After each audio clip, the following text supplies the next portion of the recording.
O sono e os sonhos, parte 2. Capítulo 8. 403.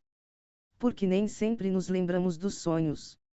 Aquilo que chamam sono é só o repouso do corpo, visto que o espírito está sempre em atividade. Nisso, ele recobra um pouco da sua liberdade e se corresponde com aqueles que lhe são queridos, seja neste mundo, seja em outros.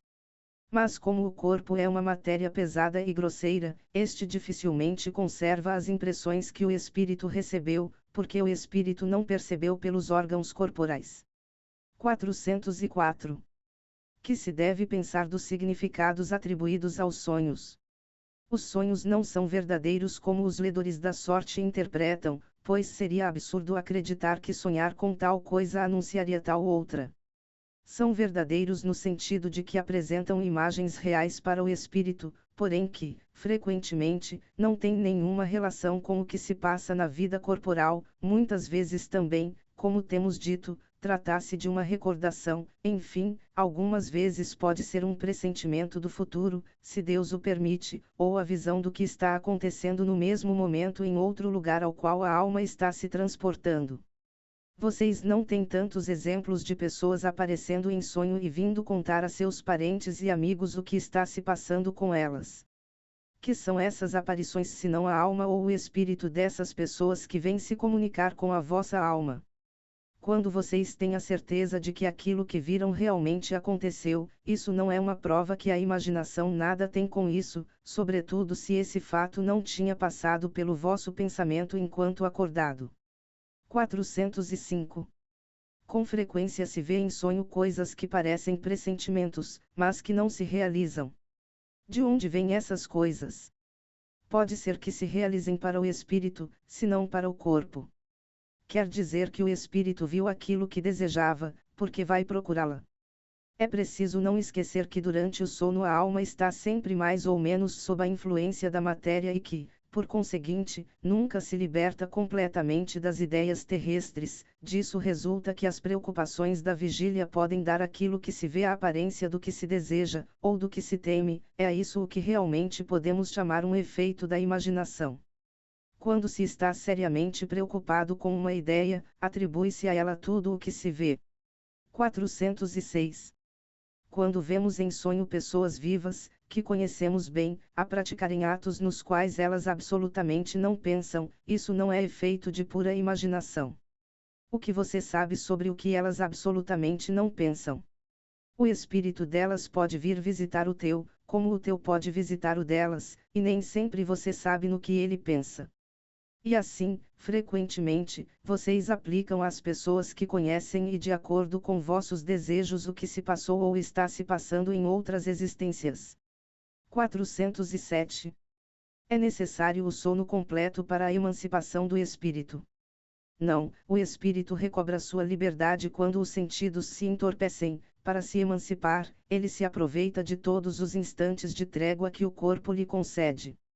Desde que haja prostração das forças vitais, o espírito se desprende, e quanto mais fraco for o corpo, mais o espírito fica livre. É assim que a sonolência, ou um simples entorpecimento dos sentidos apresenta muitas vezes as mesmas imagens do sono. 408. Algumas vezes parece que ouvimos em nós mesmos palavras pronunciadas distintamente e que não têm nenhum nexo com o que nos preocupa. De onde vem isso? Sim, e até mesmo frases inteiras, principalmente quando os sentidos começam a se entorpecer. Algumas vezes é um eco fraco de um espírito que quer se comunicar contigo. 409. Doutras vezes, num estado que ainda não é bem o do adormecimento, quando estamos com os olhos fechados, vemos imagens distintas, figuras das quais captamos os mínimos detalhes.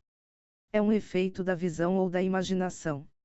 Estando o corpo entorpecido, o espírito procura se desprender, ele se transporta e vê. Se o sono fosse completo, isso seria um sonho.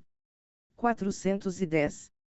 Às vezes durante o sono ou adormecimento, temos ideias que nos parecem muito boas e que, apesar dos esforços que façamos para retê-las, apagam-se da memória.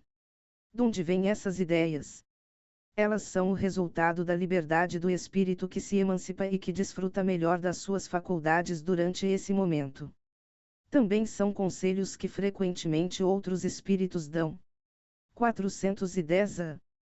Para que servem essas ideias e esses conselhos, já que perdemos a lembrança deles e não podemos aproveitá-los?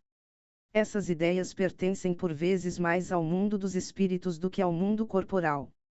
Porém, o mais frequente é que, se o corpo esquece, o espírito se lembra, e a ideia retorna na hora necessária como uma inspiração de momento. 411. O espírito encarnado, nos momentos em que está desprendido da matéria e agindo como espírito, ele sabe a época da sua morte. Muitas vezes ele a pressente, às vezes tem nítida consciência dela, e é isso que, em estado de vigília, lhe dá a sua intuição. Por isso é que algumas pessoas frequentemente preveem sua morte com uma grande exatidão. 412. A atividade do espírito durante o repouso ou o sono do corpo pode causar fadiga a este último. Pode sim, pois o espírito está ligado ao corpo, qual o balão preso ao poste. Ora, do mesmo modo como as sacudidas do balão abalam o poste, a atividade do espírito ride sobre o corpo e pode lhe causar fadiga.